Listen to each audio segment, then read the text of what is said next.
salaamaaleykum famille Dinera Info TV maa ngi leen di ziar bu baax a baax di jox ku nekkam wàccuwaayam di leen nuyu bu baax j'espère que yéen a ngi si jàmm comme ni ma koy defee saa su nekk rek samay jàmbaar lañ fi nekkal dañ leen di fekk ji baa ñu fekk si ñu kii ma toogal nag moom fekk ji ma ko ndax dafa mën a berne wax laay bañ léegi dama koy bàyyi rek mu daal di présenté wu wax mu mooy kan. salaamaaleykum mbokki internet yi ñuy seetaan à travers Dinera TV man Momo l'athlète du Cheikh maa ngi leen di ziar lu bëree bëri di ziar aussi samay ñaari waajur di leen ñaanal ñu yàgg fi loolu te wér di ci pataxul it di ñaanal sama sëriñ fam ne yàlla na fa ëppi ndam fa sëriñ Saliou sëñ Béthio Thioune jërë ngeen jëf. ah yéen a ko déggandoo Momo. dañ la yàgg dégg nga yor drapeau yàggul dara jàmbur ñëw ne kii ngeen war a invité. man ko kii ngay wax de si kër gi la bokk. moo tax sa toogaay tey. sans plus tarder dañ lay laaj lan moo waral athlète bi. waaw sa question tout d'abord balaa ma ciy pëtaxlu rek damay profité waale di jaale waaw suñu dese mbokki athlète bi nga xamante ni def na lu ne ci réew bi. muy Kendoy yaakaar naa muy ñun nouveau yeeg. ak ñi yàgg ñëpp xam nañ ko. ñu ngi ñaan fa mu nekk ca àjjana doon firdawsi waaw léegi côté waaw athlétisme bi mën naa ne waaw tout d'abord. kii passion la ci man. waaw ndax damay juddu sam papa athlète la woon xam naa sûrement bu gisee émission bi tamit dina ci xàmmee boppam. ndax dañu daan nettali lorsqu'il était jeune da doon pratiquer athlète au sein des collèges et tout. mu ma nekkoon na ku man daw nag. koo xamante ni macha allah boo ko gisaan nee na ay 800 mètres la daan daw et 1500 mètres. voilà léegi par la suite amour boobu laa judduwaale ma daan gis ni bu ma nekkee école.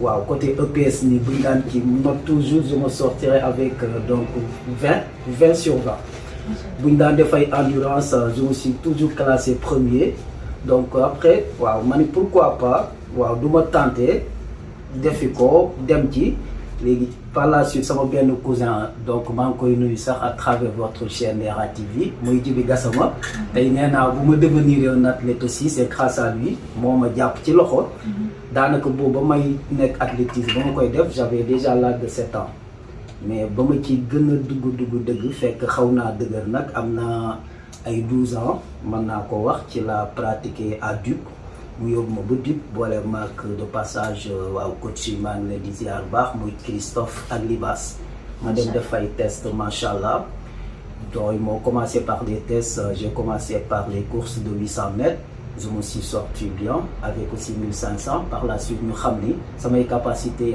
je pouvais faire plus que 800 et donc 1500 ils m'ont dit pourquoi pas tu vas participer pour les 3000 mètres et 5000 mètres. macha allah après ñu la commencé continuer. sama beneen question mooy lan moo la ci dugal. daanaka tontu nga ko. da nga gis sa papa di ci yëngu. nga am cofeel boobu noonu. nga nekk école mu doon loo xamante ni feeñ na ba ñëpp di ko waxtaanee. moo tax nga dugg ci. macha allah lan mooy sa parcours au Sénégal. sama parcours au Sénégal mën naa ne xaw na yàgg xaw na bañ a yàgg ndax bu ma calculer donc dama voyager très tôt. macha allah yàlla dimbali na ma man samay 17 ans 18 ans je l'ai passé à l'étranger.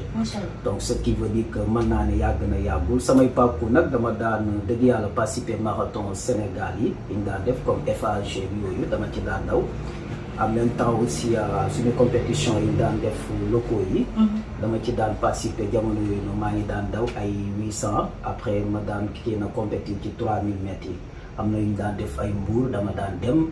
am na bu ñu defoon Fatick aussi boobu tamit dem naa ci je pense que yooyu c'était vers les années donc si je me trompe pas vers les années 2015 donc 2014. macha allah parce que foofu moo nekkoon sama dernière waaw cursus boo xamante ne waaw def naa ko en kii Sénégal quoi ci côté athlétisme mais nag à l'étranger fii nag laa ëpp lu ma compétir voilà ak tam yeneen dëkk yi aussi.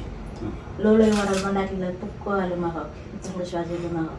alors pourquoi le Maroc dama ci kii sawar a tontu ndax pourquoi le Maroc déjà man dama nekkoon nit koo xamante ni damay bëgg toujours di chercher man bëgguma di voyager dans l'aventure comme ça man bu may jóg di def dara damay préférer xool le pourquoi ma koy def ak lan laa fay jëlee waaw lan mooy opportunité yu ma fa mën a am ak lan mu ay ji lan la ma mën a jural en retour quoi raison pour laquelle j'ai choisi le Maroc. dama doon toog ni sama gàlle à la Sicap Baobab d'ailleurs je salue toutes les personnes de passage xam nga dama daan ñëw bu ma jàngee ba wàcc les samedi vendredi si je kii bu ma liggéeyul kii bu ma jàngul d'autant pour moi damay jël sama machine jamono yooyu jël sama connexion nekk ci kaw étage à 2 heures du matin di chatter di xool dëkk yi après par la suite j'ai eu waaw benn annonce bu ma gisoon ci benn dëkk bu tudd fii ni Ben Siliman waaw d'ailleurs yàlla def dem naa ba participer seen benn marathon ma ñëw def ay annonce ma gis club Ben Siliman xam nga Maroc ma tapé gis affaire ma ni c'est intéressant ma contacté leen par la suite ils m'ont approuvé, ils m'ont dit que est-ce que tu es un athlète? Je lui ai dit évidemment je suis un athlète sénégalais, je suis au Sénégal à Dakar, je suis à Duc et tout. Après ils m'ont dit voilà, il n'y a pas de souci. Ma jox leen samay quelques xam nga critères de CV yu ma def. Après ils ont dit il n'y a pas de souci, ce qu'on peut faire pour toi, donc on va pas te donner un billet et tout, vu que voilà, c'est pas assez qui, mais donc si tu veux, tu peux venir au Maroc, pourquoi pas, voilà, la porte est ouverte, tu vas passer juste des tests, on va voir qu'est-ce que ça va donner. Je lui ai dit ok, il n'y a pas de souci.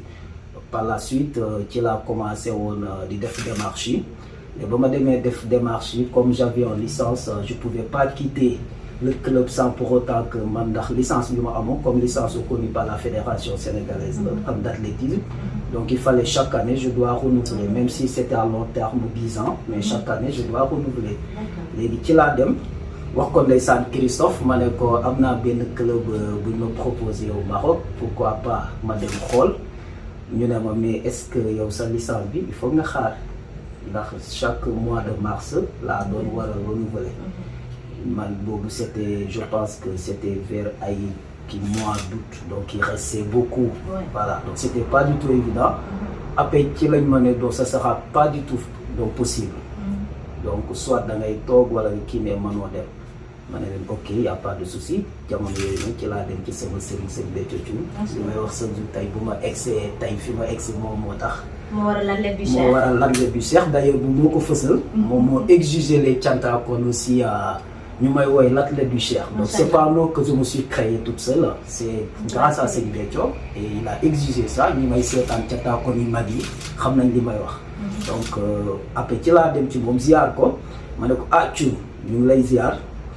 mu ne ma ah sama athlète bi ndax moom ndeysaan daf mu bëgg ndax ndeysaan bu ma ñëwaan barke Sëñ Touba mbooloo mi ni mu rëy li may wax chaque jour daf may jox sama wàccuwaay ndaxte moom mooy koo xamante ni day fekk ku tekkiwul dara mu yëkkati la aj la ba ci kaw mooy fekk ku xeebu lool mu defal la nga doon quelqu'un. Kon tey ji ñun cantaakoon yi waaw mënuñu ko fay ci la ma ne yow doxalal. Waaw comme ñee wax nañ la ni carrément mën a boo dem da ngay topp ndigal bàyyi ba lépp sotti heure renouvellement su jotee nga bàyyi nga bañ a dem. Après ci laa ko di jërëjëf Thioune ñu ngi sant bu baax. C'était en 2015 jamono yooyu ma bàyyi ma toog ba licence bi passé ma commencé waa def samay démarches en fin 2015 ci laa ñëw nag Maroc pour kii participer fii nag ay compétition. Macha Allah. Waaw. L'athlétisme, comment ça marche au Maroc? Alors, comment ça marche au Maroc? On peut dire que à un moment donné, c'est un peu compliqué. Hein? C'est très compliqué.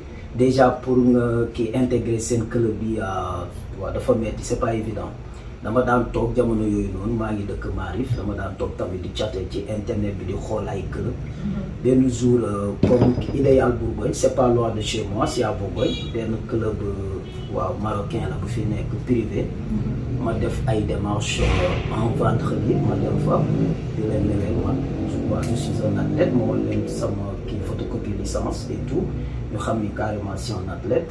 Après j'ai passé des tests et ils m'ont dit que le samedi tu vas venir à 10h. Je me suis déplacé à 10h le samedi pour faire des tests et puis par la suite j'ai reçu ces tests-là. Ils m'ont dit après de commencer, ma waroon commencer avec un emploi du temps très compliqué à mon égard du moment où je sais j'étais en train de travailler un examen d'appel. Ouais, c'est pas du tout évident. Donc bañ ma joxee seen emploi du temps moo xool yow 5h du matin xam nga pour te préparer et waaw man c'est pas du tout facile. dara xëyul sotti. faaw mu metti ma ne leen ok je vous garantis pas que je vais respecter cette heure-ci car actuellement je suis là pour le travail et déjà l'athlétisme ne me paye pas encore donc je peux pas me dépendre sur l'athlétisme.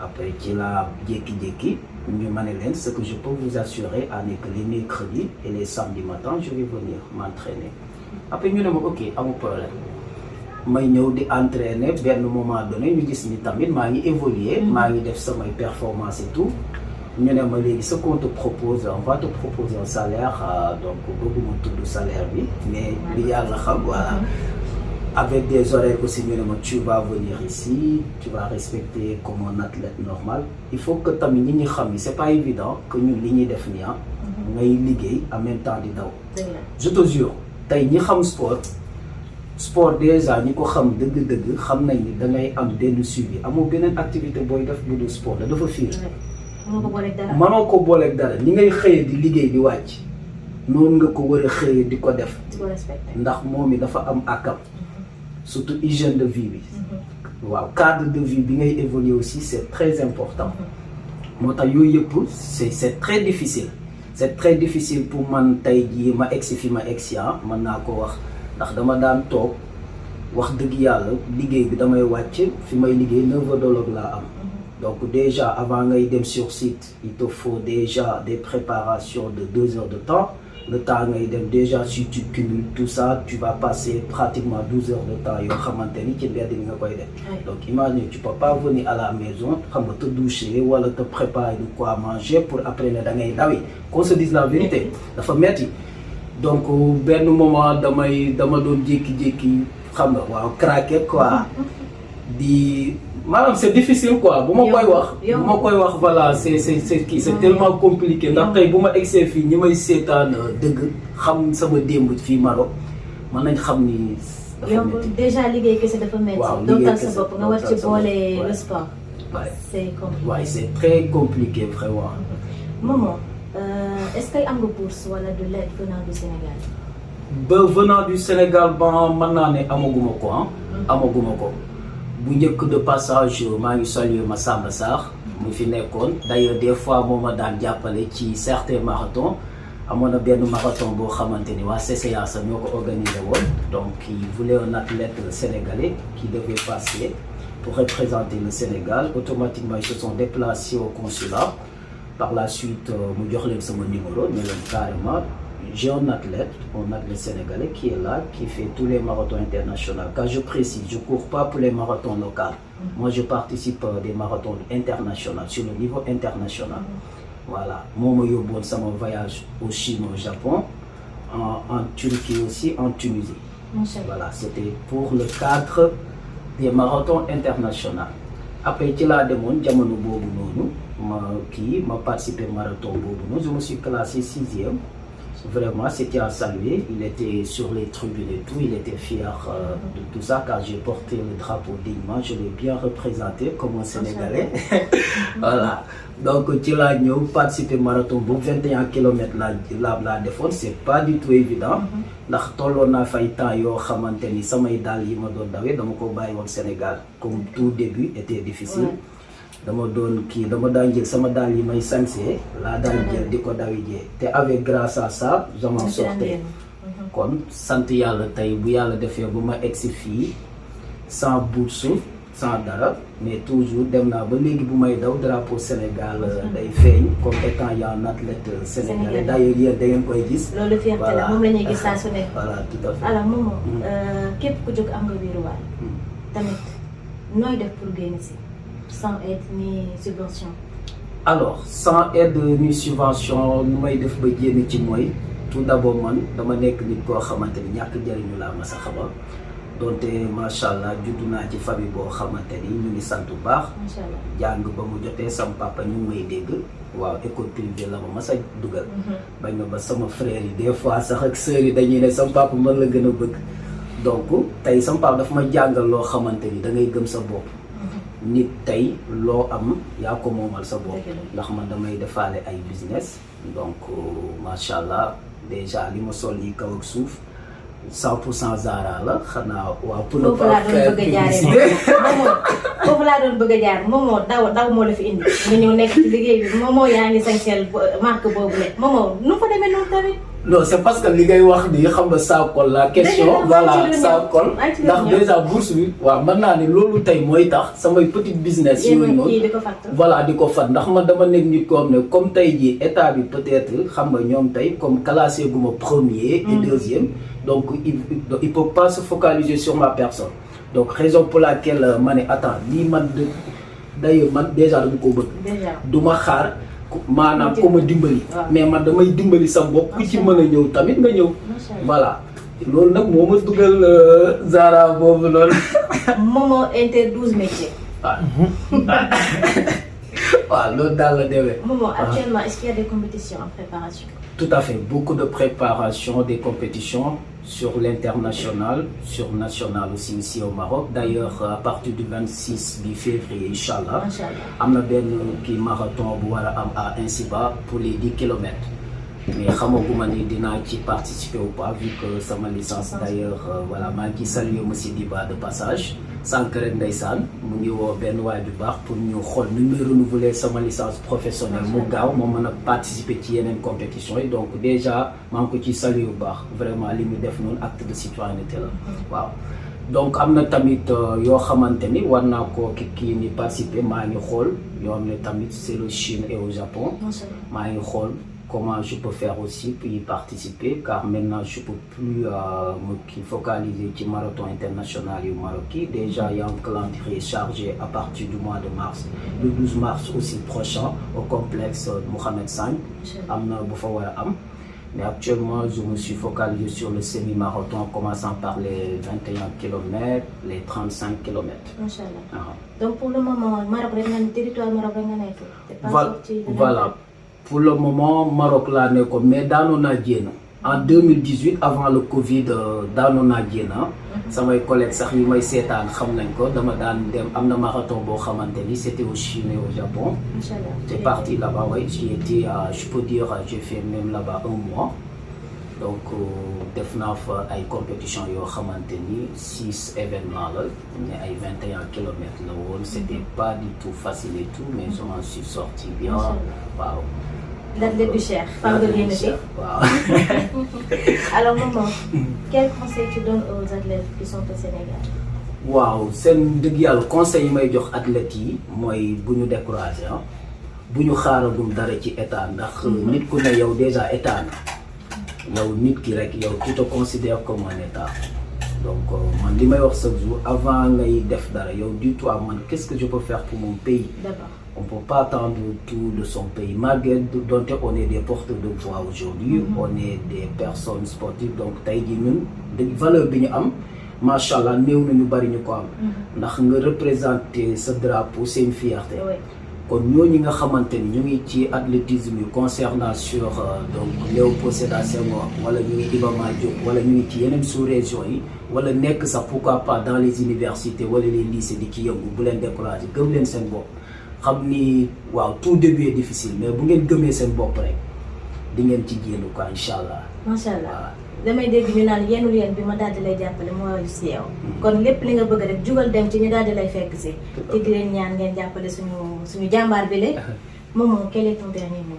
alors sama dernier mot mooy maa ngi leen di jërëjëfalaat yéen ñëpp ndax mën naa ne première chaîne sénégalaise wala sénégalais bu fi am yéen la. yéen a ma njëkk a accordé interview tey jii. kon yéen laay njëkk a béggee ba pare ndax bu leen neexoon du ngeen ko defar di nuyu aussi dëgg yàlla Matar Mboup tout récemment. Voilà c'est lui-même qui nous a touché nous. Voilà tout à fait tout récemment il a bien contribué ci sama réussite. Vraiment univers des enfants ku baax yi noonu. Voilà tout à fait donc moo publié gis nga ñi ngeen di gis. ci bi donc voilà c'est évident ma citer nom. En même temps maa ngi nuyu ñëpp ñi nga xam ne di remercier ñëpp ñoo xam ne tamit jàpp nañ ci sama carrière ndax li may wax sa bu bëgguma tudd tur ndax boo nekkee nitu nit ñi mënoo di tudd ñëpp.